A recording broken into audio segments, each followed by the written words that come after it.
Hey guys, what's up? We're back with another Destiny 2 video, and man, if you watched one of my most recent videos, which was me talking about what was revealed in the second stream, please go give it a watch if you have the desire to do that.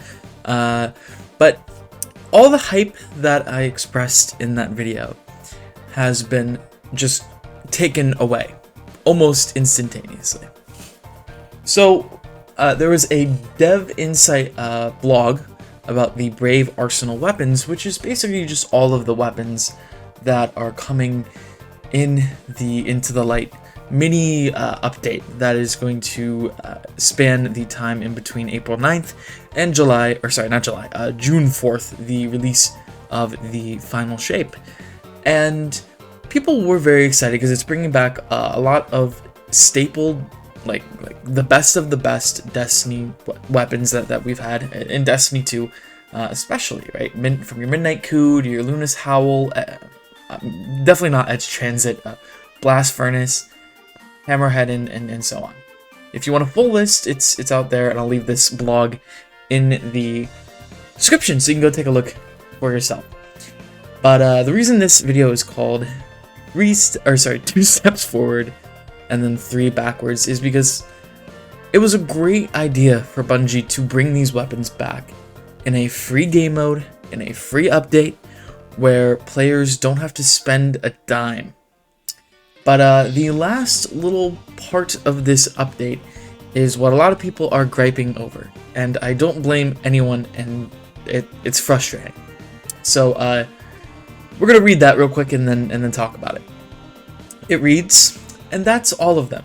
Half of these will be available starting April 9th, including the Recluse, Hungdre SR4, Succession, Edge Transit, Elsie's Rifle, and Falling Guillotine. The remainder will unlock one at a time each week through the week of May 21st. The Brave Arsenal weapons will continue to drop from Onslaught after the final shape, but the limited edition variants won't be available after June 3rd, so go get them while you can. We hope you are as hyped as we are about Onslaught and the Brave Arsenal, and that you found all the information we shared today useful. And there's still more to share. Our third and final livestream focused on Destiny 2 Into the Light will air on April 2nd.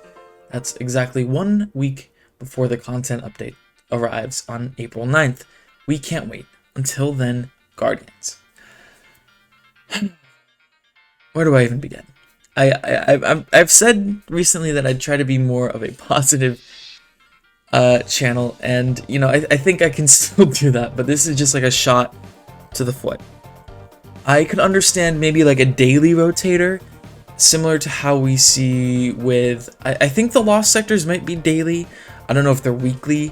They might be weekly, but I think a daily rotator would make more sense, similar to how certain things throughout the game change on a day-to-day basis. And I've talked about how the PvE rotators are just an archaic way of making everything work, kind of forcing you to play a certain week, especially for some old title stuff. It's a pain in the derriere to have to wait 6 to 8 weeks to do like an Ascendant challenge, or to go shoot some drones on Europa, right? And the reason this is so irritating is because it's a 2-month window before the final expansion in the Dark Enlightenment, or Light Saga. I almost said Dark Enlightenment. That's not a thing. But it's the final. It's the ultimate expansion for Destiny, the penultimate expansion. Sorry, I was searching for that word and I couldn't find it. And you're giving people 2 months to grind out god rolls for all of these weapons, and not to mention that half of them will be time gated. And again, it's just a shot to the foot. So hopefully, you know, my hope is that Bungie will see the outcry that's happening on Twitter and various other platforms, and in this video, and they'll be like, maybe we should change it. Or, you know, maybe the last couple of weeks before the final shape, they make it so every weapon has a chance to drop. That way people who, you know, maybe didn't have a chance to play that first month and a half have a shot to do that. But I think there's just so many other ways you could do this, right? You could have a daily rotator. You could just say screw it, right? And especially because server numbers are just going to continue to go down, you could just be like, whatever, you know, all the weapons available day 1, or half week 1, half week 2, and then from there on out, they're all available until the final shape. The other thing about the limited edition, I mean, we already kind of knew that it would be time gated. It's just like the ornament. I said that's not a big deal. Some people might really want it, and if you do, I mean, you do have a decent amount of time to get that done. So I'm not so worried about that. It's just that, like, if a really good gun, like let's say Midnight Coup, is released the final week before final shape, and you know, maybe you're gone that week. Maybe you're someone who has works 40 hours a week, right? Finding the time to do that, sure, it's possible, but it just makes it difficult for it's artificially making it difficult, and I really don't know why. There was a good tweet by Jake Parker, which I'm going to pull up right now. You know, and I highly suggest you give this guy a follow. He does put out some good tweets, and mostly positive, you know, not complaining all the time. I'm trying not to complain as much, but you know, I'm just trying to give critical feedback to Bungie and be like, hey, this is messed up, and that's very similar to what Parker was doing here. Like, well, what's the reason behind it? You know, is like, and the thing that should bug you the most, or you know, maybe it does, maybe it doesn't, is the community has constantly complained about drip feed, and it seems like each time we complain about it, it's just brought back like a canker sore that nobody wants. Like, it's like this is like the Taniks of content. Like, it just keeps coming back no matter what we do, or like the Kelgaroth from a lore perspective. Like, nobody wants drip feed, and it really does not inspire confidence when it comes to final shape. Like, are they going to drip feed certain weapons there too? I mean, sometimes you have to with exotic quests and stuff. Like, maybe we'll see an exotic quest week 2 after the raid has come out. But you know, that's different. That's a big expansion. You do have to pace out the content, because I mean, you have an 8 story or an 8 mission story that comes out right away. You probably have a new strike or 2. You know, you have so much content. But in this scenario with Into the Light, you only have 1 new game mode. You only have, I think it's 12 or 11 new weapons that are coming out. So it's not nearly as much content as we're expecting for Final Shape. So you don't have to drip feed it, right? Like, I really just, I don't understand it. It's almost like, well, it's free, so we have to do something to try and, you know, stagger people's progression and make it so they have to log in multiple times throughout the Into the Light. You know, I think maybe the idea behind it is if all the weapons were available day 1, everyone would log on, get every single weapon, and be done. And what's wrong with that, right?